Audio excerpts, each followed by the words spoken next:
Earlier in this series, I showed this photograph of my Auntie Jess and my Uncle Alfie. Now this person in the corner here is my younger brother called Martin. He's 5 years younger than me. But actually, I nearly didn't have a brother, because prior to his birth, my mum went to the doctors for a routine scan to see how the pregnancy was developing, when the doctors discovered a disturbing dark area in Martin's head. In layman's terms, there was a malformation in the blood vessels in his brain, and they sent my mum away with the news that this baby was almost certainly not going to survive the birth. My mum was obviously very distressed when she got this news, and so when she got home, she started praying and reading her Bible for guidance. She randomly opened up her Bible hoping that God might speak through his word, and 3 verses immediately jumped out at her. The first verse was, "I am the Lord, the God of all the peoples of the world. Is anything too hard for me?" The second verse was, "Call to me and I will answer you and tell you great and unsearchable things you do not know." And the third verse was, "Nevertheless, I will bring health and healing to it. I will heal my people and will let them enjoy abundant peace and security." Now, partly hopeful that God was promising healing through these verses, but also aware that she was likely clutching at straws and was merely seeing what she wanted to see, she told no one about these verses, and she only underlined the verses in her Bible in red ink. And in fact, this is the exact Bible that she used to underline those verses. It's getting very old and tattered now. Now, on the Monday of the following week, a family friend from church, a man called Phil, came to my mum completely unaware of the scan. She hadn't told anyone, but he had some terrible news to share. He explained that God had given him a vision, and in this vision, my family were standing around an open grave, and we were mourning the death of the unborn baby. Ashen-faced and with dark circles around his eyes, Phil explained that God had told him that death was the baby's natural end. He'd been wrestling with this prophecy for days and hadn't wanted to come. To make matters worse, he said to my mum, "The day after I'd had this vision, I saw you coming into a Bible study wearing exactly the same clothes as I'd seen you wearing in the vision." Phil had only been pushed to speak to my mum by my dad, who'd seen him at church on the Sunday evening. Without knowing the details of the prophecy, he told Phil that whatever God had given him to share, no matter how devastating, he must go to my mum immediately to share it. Now, as it happens, my mum assured Phil that he was right to come with the vision, and it was only then that she was able to reveal that she'd already had some similar news from the doctors the previous week, and they'd already told her that the baby was likely going to die. But here's the strange thing, Phil continued. As I was praying about this issue at home, God gave me 3 Bible verses to share with you. The first one is anything too hard for me? Now, my mum's interest was piqued, as this was one of the verses that she'd underlined in her Bible the previous week. Phil continued, "The second verse is this: call to me and I will answer you and tell you great and unsearchable things you do not know."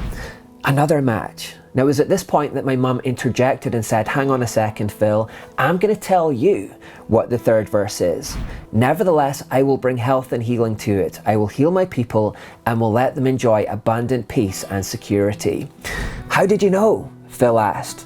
My mum replied that God had given her those exact same 3 verses the week before, and that his message was merely a confirmation of what God was going to do in Martin's life. Although Martin's natural end was death, God was going to intervene in this situation and heal him.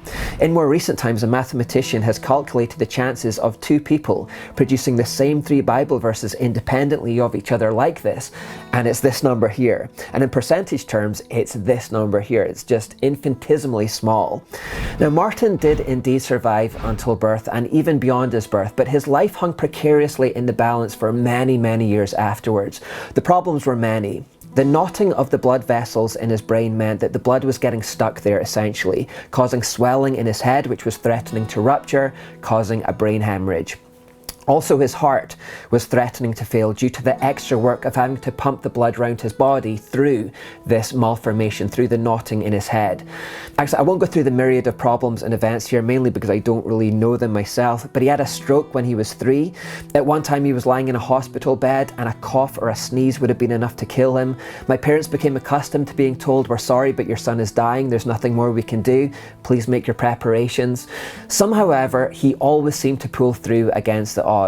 He would later be sent for pioneering treatments at Sheffield Children's Hospital and Great Ormond Street Hospital in London, but nothing ever worked, and the situation never improved. In fact, at times it seemed to get worse and worse. Now, all throughout those years, my parents held on to the message that God would intervene and heal, as promised. Whenever Martin took a turn and he was rushed into hospital and the doctors gave grave news and told him to prepare for the worst because the end was here, my parents would reply that Martin wasn't going to die because God had promised healing. My mum recalls that the doctors would peer over their half-moon glasses in response to this, with a look of pity and resignation, as if to say, well, if that's what you need to believe to get through this, then we won't try to take that away from you, but you're not being realistic here. I'm skipping through the story a bit here and some of the other miracles that happened along the way for brevity. I've actually already recorded my mum telling the whole story with all of the details on video, and I'd like to share it on this channel at some point. If I'm allowed, if I get the green light, I'd like to do that. But for the purposes of this series, all we need to understand is that Martin was gravely ill. Medically speaking, he should have died, but that he didn't die. You see, Martin required regular doctor appointments and scans during his entire early years for monitoring purposes. And it was when he was around 12 years old, so 12 years later, that he quite unexpectedly attended his last one. He didn't know it at the time that it was going to be his last one, but it was.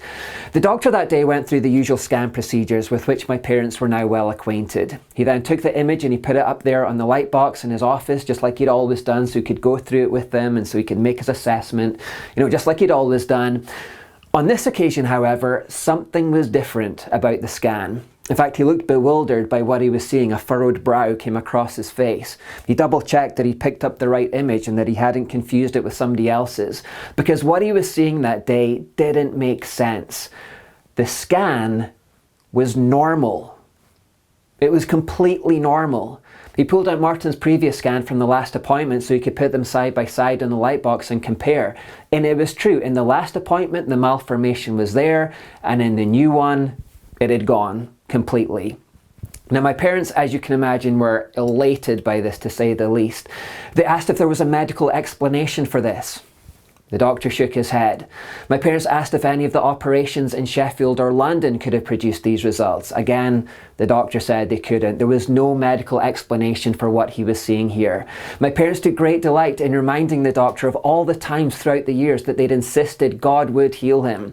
The doctor could only reply, well, whatever the reason, I don't need to see him again. I'm dismissing him. If you have any concerns, then feel at liberty to take him back again, but otherwise, we don't need to see him about this ever again.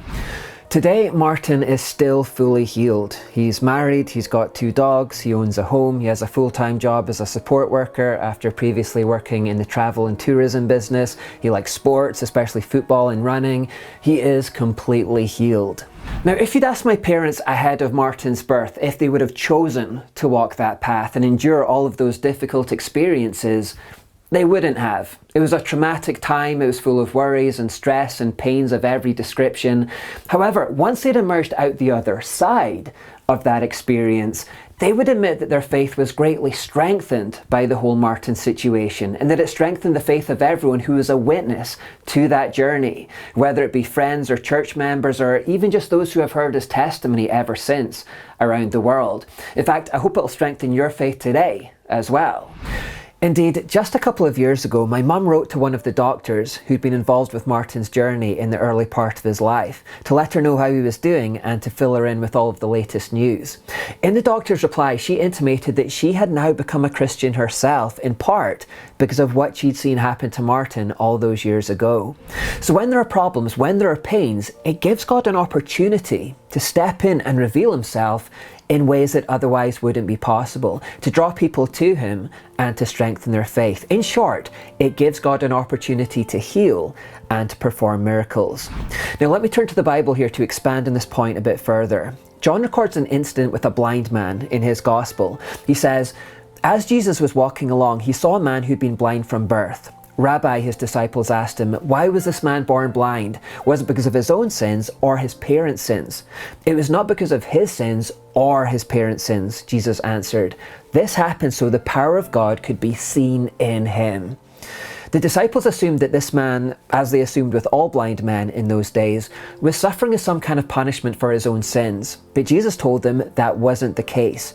Jesus said the only reason this man had been born blind was so that he could come along at this very moment in history and heal him. And in that healing, not only would the blind man come to faith, but those who saw it would be strengthened in their faith too. The testimony of this one blind man was going to touch many lives. Indeed, because it was going to be recorded in the Bible, the testimony of his healing was going to touch millions of lives for millennia to come. A little temporary suffering for this man was going to have incredible eternal benefits. His blindness has nothing to do with his sins or his parents' sins. He is blind so that God's power might be seen at work in him. A similar thing happened with a man called Lazarus. It's recorded like this.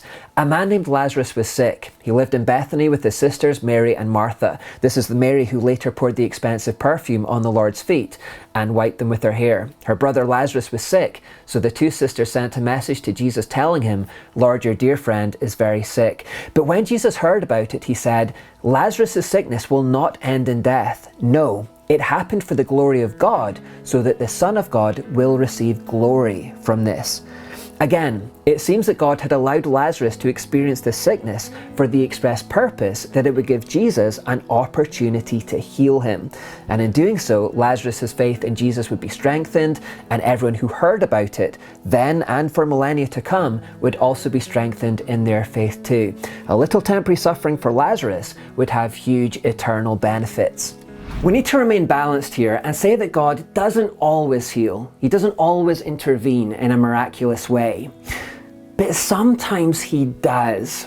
Sometimes God intervenes in a miraculous way. Now, why God chooses to intervene in some situations and not others, we can't know. And it's also clear that God tends to intervene in partially hidden ways. He reveals just enough of himself so that those who want to have faith can see him in those moments. And yet he remains just hidden enough so that those who don't want to believe can continue in their unbelief as well. You see, it's very important to God that faith is the core of our response to him. So he does these things in such a way that if you want to see him, you can see him, and sometimes quite obviously.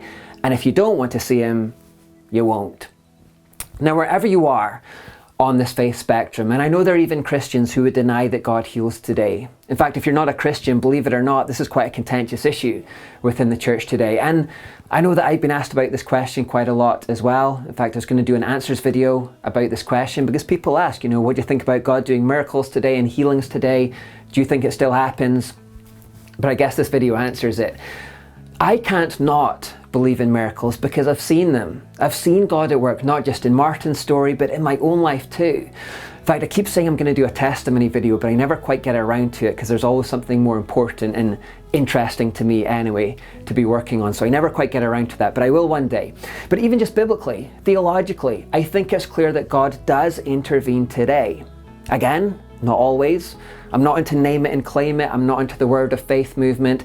I'm just into the idea that what God has done, he can still do today according to his own purposes. There are times in life when God may allow a dark situation to develop specifically because he plans to come into that situation and reveal himself. In fact, remember how earlier we talked about darkness providing the context for stars to be seen. Until you have the darkness, you can't see the stars. Well, God sometimes allows darkness to encroach so that he himself might be seen. He allows temporary suffering so that he might step into that situation and be visible for those who may have faith. I think when I look back in my own life, the most memorable moments in my faith journey often come against the backdrop of difficulties. That's sometimes when I feel closest to God. And indeed, how many stories have you heard of people who were hitting rock bottom and who thought there was no way out and everything just seemed black and they were in the depths of despair. And it was only then, in that darkness, that they called out to Jesus and he answered in a spectacular way and saved their life. It happens quite a lot, stuff like that. So God may allow temporary suffering to provide the chance for him to intervene in these life-saving, faith-strengthening, eternity-altering ways.